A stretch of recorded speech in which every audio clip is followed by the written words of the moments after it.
Hello दोस्तों, कैसे हैं आप सब। आशा करते हैं आप सब मस्त हैं और अपनी पढ़ाई में व्यस्त होंगे। आज हम सब करने वाले क्या है, हाई स्कूल की जितने भी आपके मैथ में फार्मूले हैं उन सभी को हम सॉल्व करने वाले हैं। तो आप सब तैयार हो जाइए, क्योंकि आपका जितने भी फार्मूले हैं यहाँ पे हम उनको करेंगे और एक एक को समझेंगे। ठीक है, तो शुरू किया जाए तो सबसे पहले चैप्टर की बात कर लेते हैं। तो जितने चैप्टर हैं उतने आपके सभी चैप्टर वाइज हम फार्मूले कराएंगे। तो सबसे पहले आपका चैप्टर का नाम है ये क्या, तो वास्तविक संख्या नाम है। क्या नाम है? वास्तविक संख्याएं। तो पहले चैप्टर में कौन कौन से फार्मूले आते हैं तो इसकी बात कर लिया जाए तो लासा और मासा में आता है कौन कौन सा फार्मूला। तो सबसे पहले बात कर लिया जाए तो लासा और मासा का फार्मूला आता है। लासा और मासा में संबंध क्या होता है तो याद रखिएगा, क्या? एलसीएम एलसीएम एलसीएम इंटू में एचसीएफ। एलसीएम और एचसीएफ इक्वल टू क्या होता है, ए इंटू में बी होता है। ए बी क्या है, दोनों संख्याएं हैं। ए कामा बी क्या है तो याद रखिएगा, ये क्या है तो संख्याएं हैं।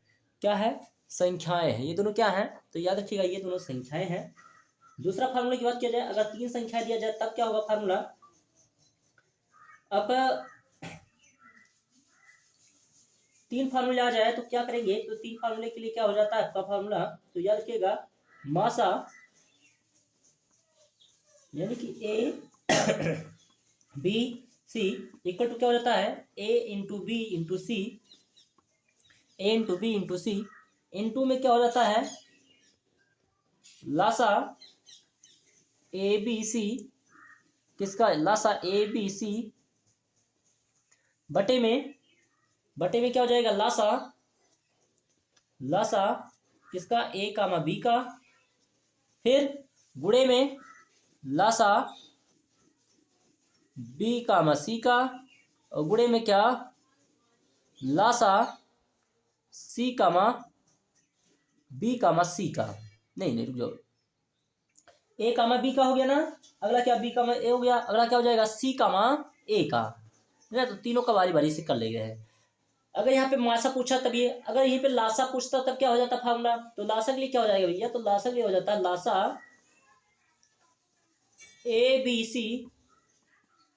क्या हो जाएगा, ए बी सी बराबर में क्या, ए इंटू बी इंटू सी, यानी कि तीनों का गुड़े क्या हो जाएगा ऊपर, तो यहाँ पे हो जाएगा मासा। क्या हो जाएगा, मासा कितने का, ए बी सी का। ए बी सी का क्या हो जाएगा, मासा। बटे में क्या हो जाएगा, तो कहोगे यहाँ पे हो जाएगा क्या, मासा मासा ए बी सी। ए बी गुणे में मासा बी सी, और गुणे में मासा किसका हो जाएगा, तो कहोगे सी ए। ठीक, तो ये तीन फार्मूले हैं, इनको आपको क्या करना है, याद कर लेना। ठीक, ये तीन फार्मूले हैं, इन्हें क्या करना है, तीनों को याद कर लेना है। आपको समझ में आया होगा कि कैसे क्या करना है। तो अगले चैप्टर चलते हैं। बस ये आपके फार्मूले हैं पहले चैप्टर में। अगले चैप्टर की बात किया जाए तो अगला चैप्टर कौन सा है भैया, तो आपका अगला चैप्टर है आपका क्या, द्विघात समीकरण। नहीं, द्विघात समीकरण तो आपका तीसरा चौथा चैप्टर है ना। तो अगला चैप्टर आएगा कौन सा, तो आपका इसमें एक और, हाँ याद रखिएगा, इसमें आपके जैसे अंडर रूट दो एक सिद्ध करने के लिए आपका आता है ना, अंडर रूट दो क्या है, एक अपरिमेय संख्या, ऐसे क्वेश्चन आते हैं। तो इस टाइप के क्वेश्चन को पहले आपको पढ़ना होगा। ठीक है, इस टाइप के क्वेश्चन को आपको करना पड़ेगा, सिद्ध करने का तरीका जानना पड़ेगा। हम ला रहे हैं चैप्टर वाइज इंपॉर्टेंट क्वेश्चन कि एक टॉपिक में एक चैप्टर में किस टाइप का क्वेश्चन पूछा जाता है। ठीक, तो अगला चैप्टर आपका है दूसरा चैप्टर जो है बहुपद। क्या है, बहुपद। तो बहुपद में कितने फार्मूले हैं, तो बहुपद में बहुत ज्यादा फार्मूले नहीं है, आपको याद रखना शून्यंक याद करने का। तो रैखिक समीकरण के लिए आपका क्या हो जाएगा, रैखिक बहुपद के लिए कहा जाए, रैखिक बहुपद का शून्यंक क्या हो जाएगा, तो हो जाएगा क्या, एक्स का गुणांक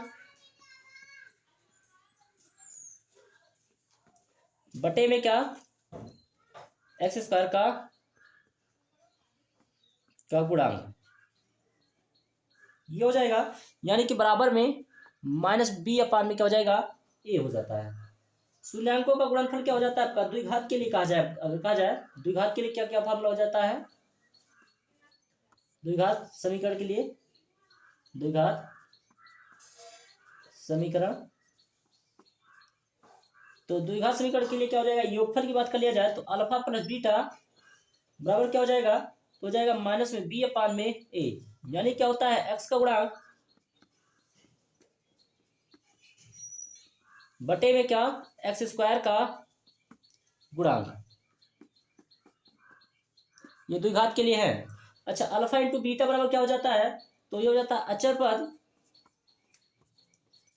बटे में क्या, तो बटे में हो जाता है एक्स स्क्वायर का गुणांक। ये फार्मूले हो जाते हैं, याद रखिएगा, एक फार्मूला ये, एक फार्मूला ये और एक फार्मूला ये आपका, ठीक। तो इतने फार्मूले आपको याद रखना है। अगर पूछा जाए, अगर द्विघात के लिए हो गया, ये रैखिक समीकरण के लिए हो गया, ठीक, ये पहला आपका रैखिक समीकरण, ये आपका द्विघात समीकरण के लिए। अच्छा, त्रिघात के लिए पूछा जाता है, तो त्रिघात के लिए भी समीकरण के लिए फार्मूला जान लीजिए। तो त्रिघात के लिए क्या हो जाएगा, तो उसके लिए अलग सा फार्मूला आपको लिखा देते हैं, ठीक। त्रिघात के लिए क्या होगा, देखो ध्यान से, त्रिघात के लिए कहा जाए तो आपका फार्मूला बन जाएगा कौन सा, तो ये हो जाएगा त्रिघात के लिए क्या होता है,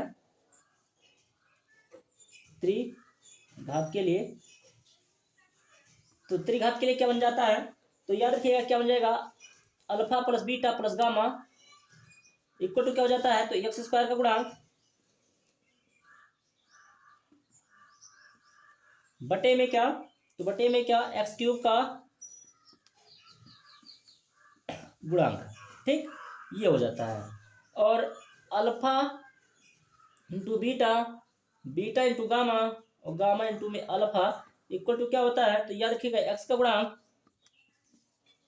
इन सबको याद रखिएगा भैया, एक्स का गुणांक बटे में क्या एक्स क्यूब का गुणांक,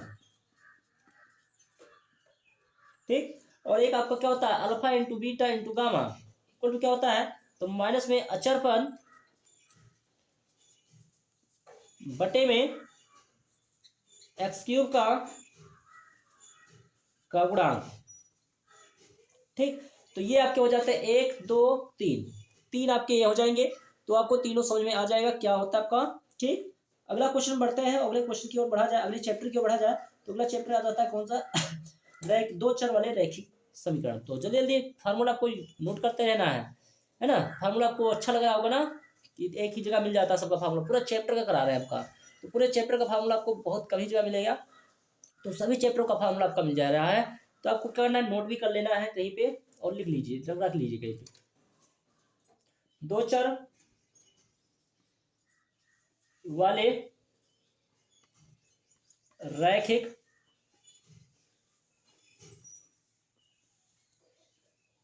समीकरण, दो चर वाले रैखिक समीकरण, तो इसमें क्या करना है, समीकरण को प्रतिस्थापन विधि और विलोपन विधि से सॉल्व करना सीखना है। और इसमें एक फार्मूला आता है, यही आपको याद रखना है, A1/A2 नॉट इक्वल है किसके, B1/B2 के, A1 equal to not equal to B1/B2 के। तो ये क्या हो जाएगा आपका, ये आपका होगा प्रतिच्छेद रेखाएं होंगी, क्या होगी, प्रतिच्छेद रेखाएं होंगी, यानी कि देखो काट रहा ना, अगर काट रहा है यहाँ पे तो प्रतिच्छेद कर रहा होगा, यानी कि प्रतिच्छेदी रेखाएं होंगी। और केवल क्या होगा, एक हल होगा, केवल एक हल होगा। और क्या होगी, ये आपकी संगत होती है, कैसी होती है, तो संगत होती है, याद रखिएगा कैसी होती है, तो ये संगत होती है। अगर A1/A2 इक्वल टू है B1/B2 के और इक्वल टू है किसके, C1/C2 के, तो ये रेखाएं क्या होती हैं, समपाती होती है, यानी कि देखो तीनों बराबर हैं, तो क्या हो जाएगी, समपाती रेखाएं हो जाएंगी। और इनका क्या होगा, अनंत होगा, हल होगा, क्योंकि किसी को काट नहीं रहे तो अनंत हल होगा। और ये क्या होती है, संगत निकाय होती है, निकाय कैसा होता है, संगत ही होता है, ठीक। तो आपको समझ में आ रहा है ना। अगर कहा जाए A1/A2 इक्वल टू है आपका B1/B2 के और नॉट इक्वल टू है क्या आपका C1/C2 के, तो यहाँ पे क्या होगा, रेखाएं जो होती हैं समांतर होती हैं, कैसी होती हैं, समांतर रेखाएं होंगी। और क्या होगा, कोई हल नहीं होगा, कोई हल नहीं होगा, ठीक। और कैसा होगा आपका, असंगत निकाय होगा, कैसा निकाय होगा, असंगत निकाय होगा, ठीक।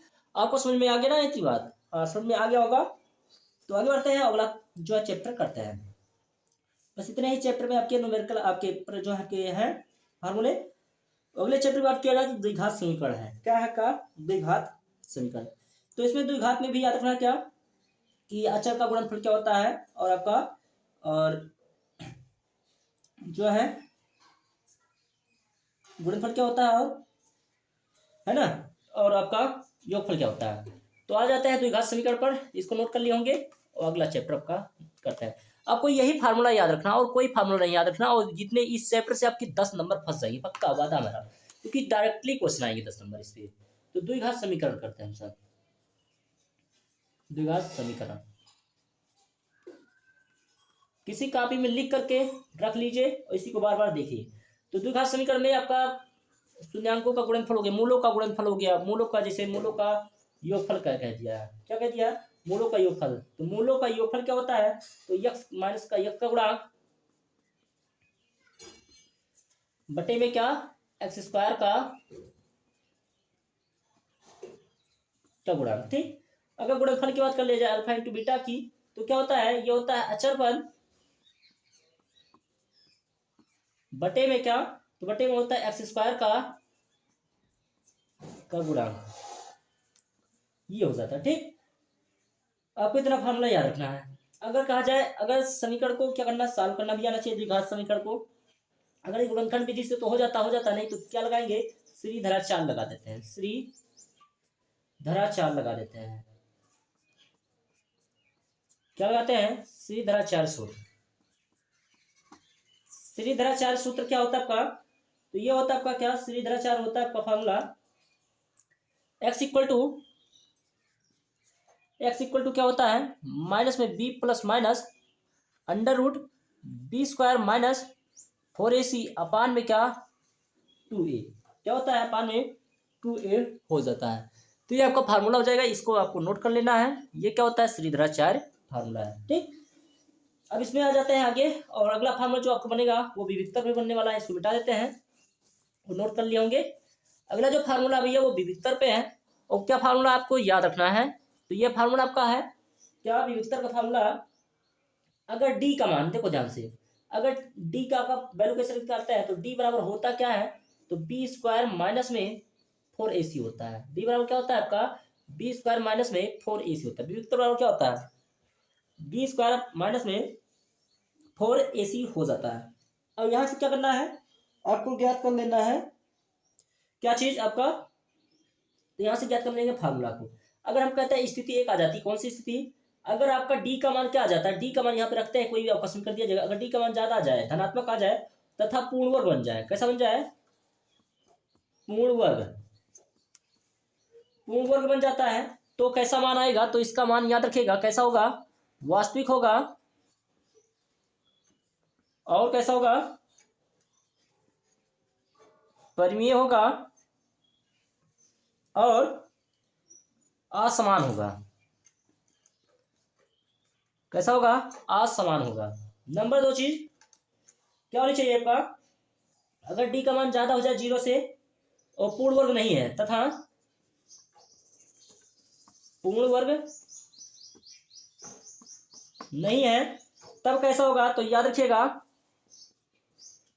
वास्तविक, परिमेय का स्थान पे क्या हो जाएगा, अपरिमेय हो जाएगा। कैसा हो जाएगा, अपरिमेय हो जाएगा और असमान हो जाएगा।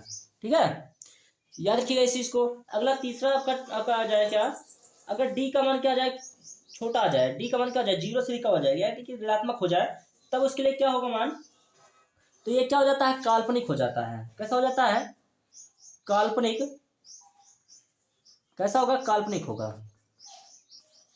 अगर आपका चौथा कह रहा है आपका क्या, डी का मान क्या हो जाए, 0 के बराबर हो जाए, किसके बराबर हो जाए, 0 के बराबर हो जाए, तो ये हो जाएगा क्या, वास्तविक होगा, और कैसा होगा, समान होगा, वास्तविक और समान हो जाएगा। ये आपके जितने हैं इनको याद कर लेना आपको, और बढ़ जाते हैं हम सब अगले चैप्टर पे। अगला चैप्टर कौन सा है, तो आपका है ये समांतर श्रेणी, जिसको मिटा दिया जाए। ये इंपॉर्टेंट बहुत है भैया, याद बहुत कम लोग करते हैं, क्योंकि ध्यान बहुत कम लोगों को होता है इस पर, विविधता के फार्मूले पर। तो ये आपका फार्मूला हो जाएगा। ठीक, तो डी का मान अगर छोटा है 0 से, तो ये हो जाएगा आपका पूर्ण वर्ग है, तो ये आपका नहीं है, तो ये आपका छोटा है, तो ये आपका, अगर आपका छोटा होगा तो काल्पनिक होगा, छोटा होगा तो क्या होगा, काल्पनिक होगा, डी के बराबर तो समान हो जाएगा। तो बढ़ा जाए फिर आगे, अगला क्वेश्चन जो आपका है, अगला चैप्टर जो है उसमें बढ़ता है। अगले चैप्टर की बात किया जाए तो क्या आपका समांतर श्रेणी है। क्या चैप्टर का नाम है? समांतर श्रेणी।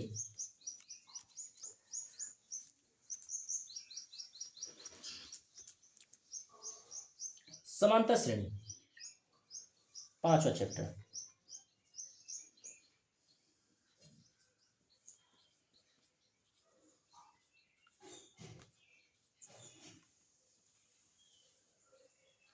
समांतर श्रेणियां क्या होती है तो याद रखिएगा, इसमें 3 फार्मूले हैं। n पदों के लिए क्या फार्मूला हो जाएगा? nवां पद के लिए nवां पद तो ये हो जाता है क्या? an equal to a plus में n माइनस में 1 इंटू में d। और अगर हम क्या कहें, अंतिम से पूछा जाए तब अंतिम से nवां पद तो उसके लिए फार्मूला होता है n बराबर में क्या? a प्लस में n माइनस 1 इंटू में d। ये आपका हो जाएगा। अगर हम यहीं पे कहें कि योगफल के लिए फार्मूला क्या हो जाता है? योगफल के लिए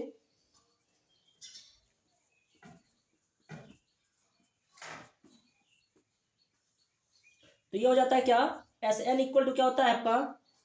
एन अपान में 2a प्लस में आपका 2a plus n minus 1 into में क्या? इंटू में d।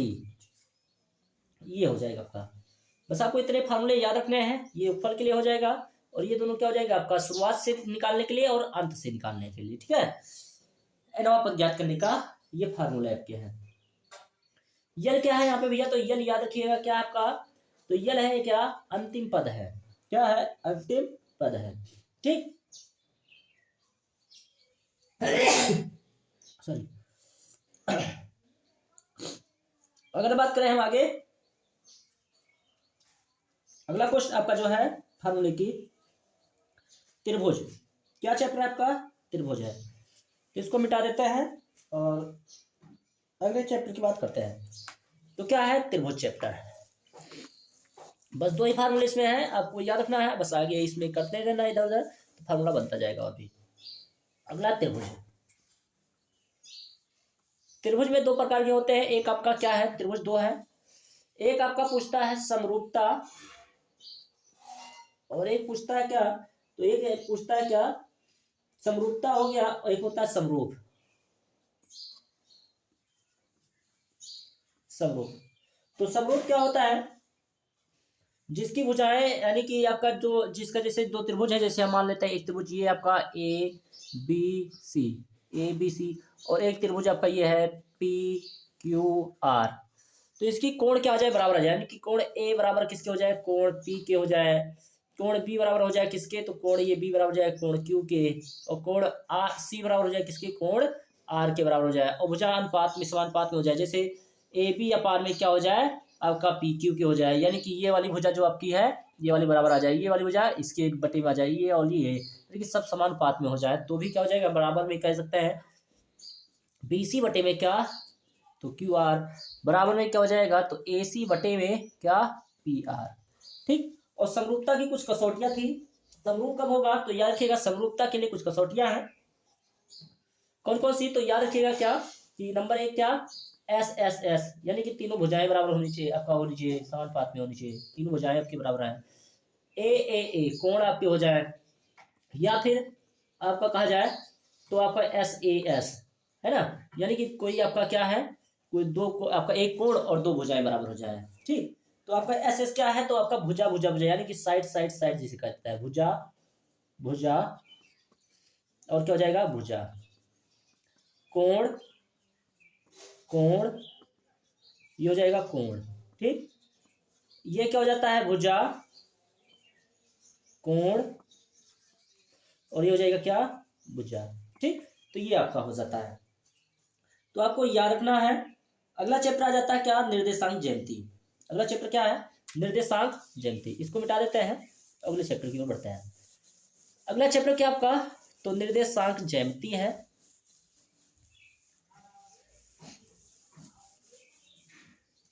निर्देशांक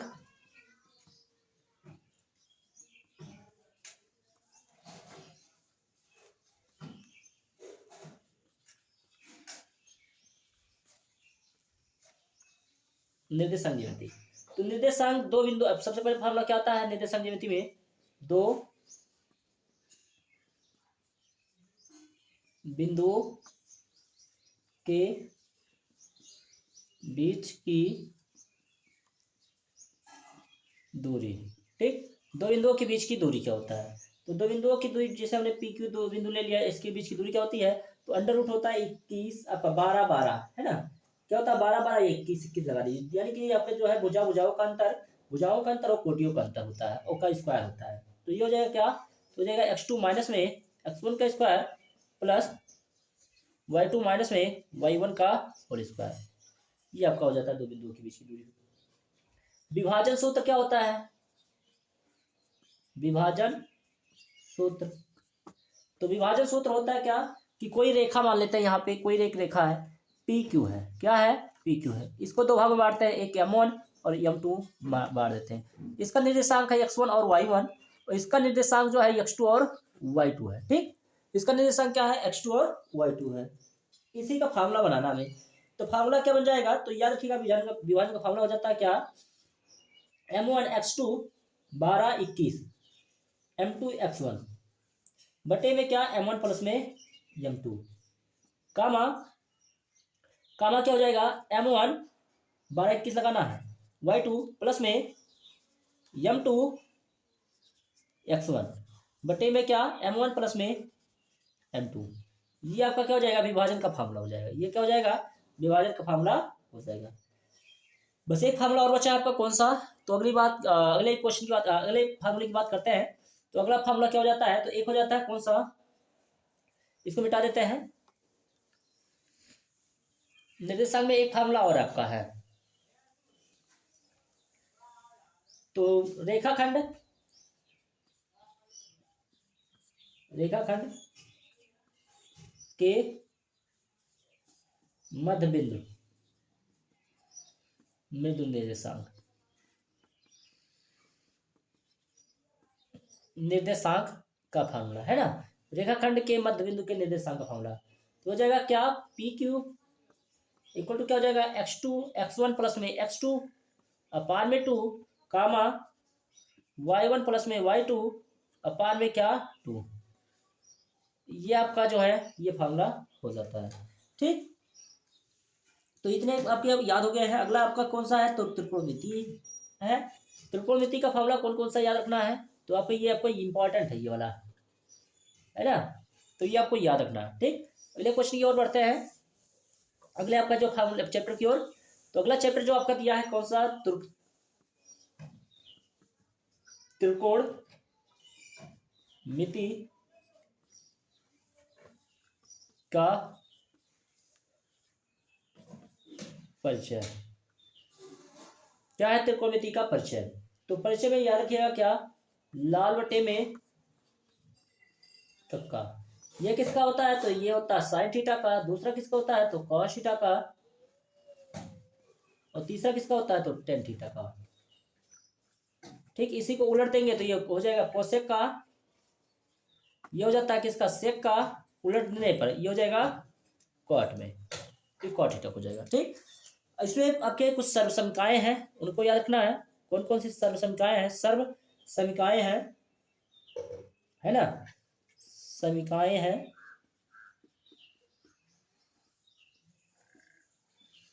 कुछ सर्वसमीकाएं जैसे cos sine square theta plus में cos square theta equal to क्या 1 1 प्लस में tan square theta equal to क्या होता है, तो इक्वल टू होता है सेक स्क्वायर थीटा। और अगला कोई आपका है लास्ट जो है 1 plus cot square theta equal to होता है क्या कोसेक स्क्वायर थीटा। यानी कि एक ये सर्वसम का, दूसरा ये हो गया आपका तीसरा, तो तीन सर्वसम का है। इसको पक्षांतर करके नई सर्वसम का बनाई जा सकती है, लेकिन बनाने की कोई जरूरत नहीं है, जैसे आपका क्वेश्चन में कहेगा उसी तरह से आप करते रहेंगे। ठीक है, तो अगले चैप्टर की बात किया जाए तो अनुप्रयोग, तो अनुप्रयोग में याद रखिएगा जैसे कहा जाए त्रिकोणमितीय अनुप्रयोग है, जैसे तो आपका कोई आपका बन गया जैसे, तो यहाँ पे कौन सा बनता है, तो उन्नयन कोण बनता है, कौन सा उन्नयन, और यहाँ पे अवनमन कोण। यहाँ पे उन्नयन और यहाँ पे अवनमन कोण बन जाता है। ठीक, अगला चैप्टर है वृत्त। तो वृत्त में कोई फार्मूले विशेष नहीं है।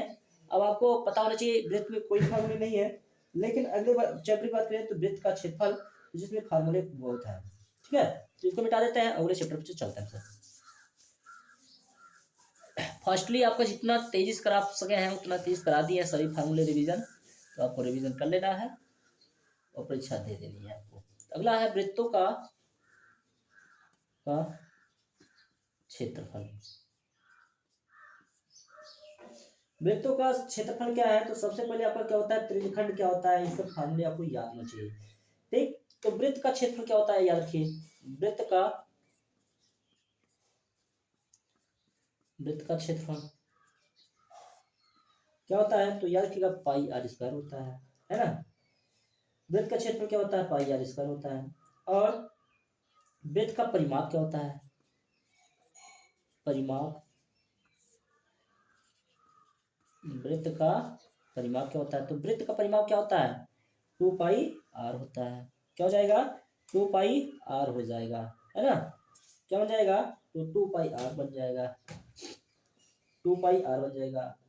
ठीक, अगर हम कहें, आपको बताना क्या है, जैसे कहा जाए वृत्त का त्रिज्यखंड क्या हो जाता है, वृत्त का त्रिज्यखंड, तो वृत्त का त्रिज्यखंड क्या हो जाएगा, तो ये हो जाएगा फार्मूला आपका कौन सा, तो याद रखना क्या होता है आपका त्रिज्यखंड का क्षेत्रफल को याद रखिए। वृत्त के त्रिज्यखंड का क्षेत्रफल क्या होता है, तो त्रिज्यखंड के लिए फार्मूला हो जाएगा वृत्त का त्रिज्यखंड का क्षेत्रफल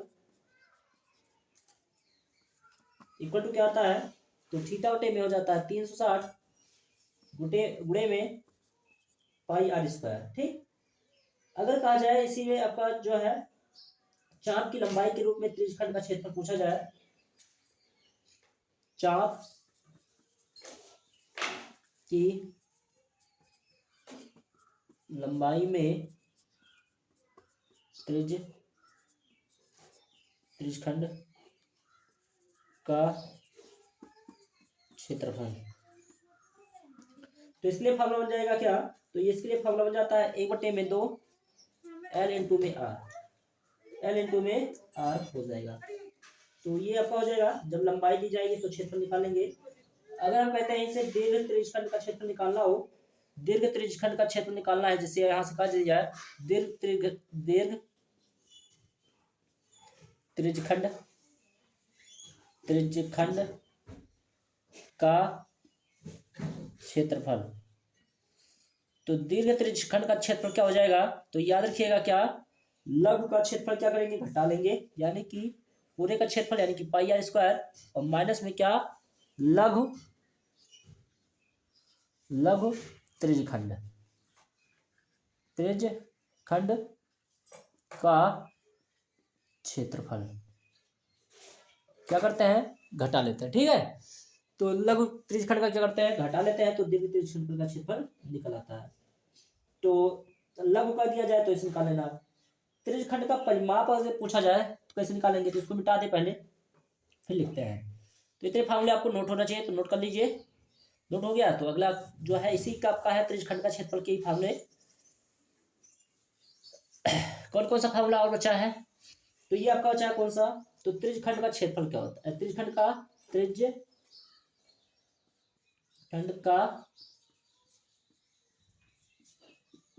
का परिमाप, तो त्रिज्यखंड का परिमाप क्या हो जाएगा, तो थीटा बटे में 360 गुणे में 2 पाई आर प्लस में 2r, ये हो जाएगा। ठीक, अगले बात करते हैं, अगले आपका जो है टॉपिक की इसी में, तो आपका है वृत्तखंड का क्षेत्रफल। वृत्तखंड का क्षेत्रफल इक्वल टू क्या होता है, तो लघु त्रिज्यखंड का क्षेत्रफल माइनस में वृत्त की जीवा और त्रिज्याओं के परिबद्ध का क्षेत्रफल, लिखेंगे बराबर में लघु त्रिज्यखंड का क्षेत्रफल प्लस, नहीं माइनस है ना, माइनस वृत्त की जीवा, वृत्त की जीवा और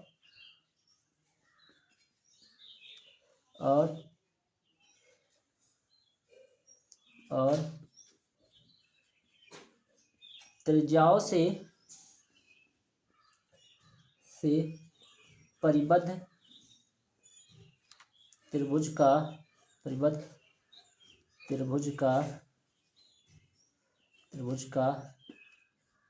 क्षेत्रफल, ये हो जाएगा, है ना। तो ये आपका फार्मूला बन जाएगा। तो ये आपका बन जाएगा। अगर दीर्घ का पूछ लेता है तो ये लघु का हो गया, किसका हो गया, लघु त्रिज्यखंड का, यानी कि लघु वृत्तखंड का क्षेत्रफल हो गया, लघु वृत्तखंड का क्षेत्रफल। दीर्घ का पूछ लेता तब दीर्घ वृत्तखंड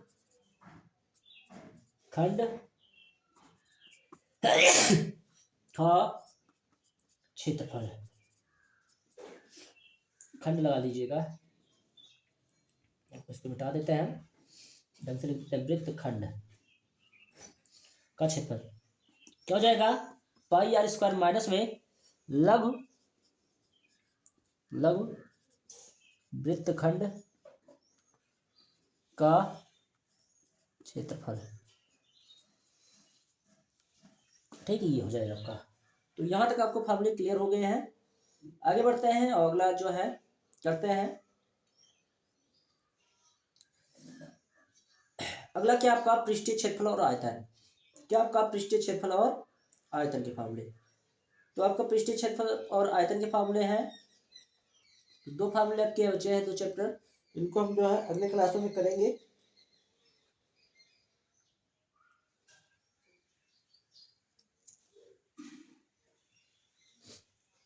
तो पता रहा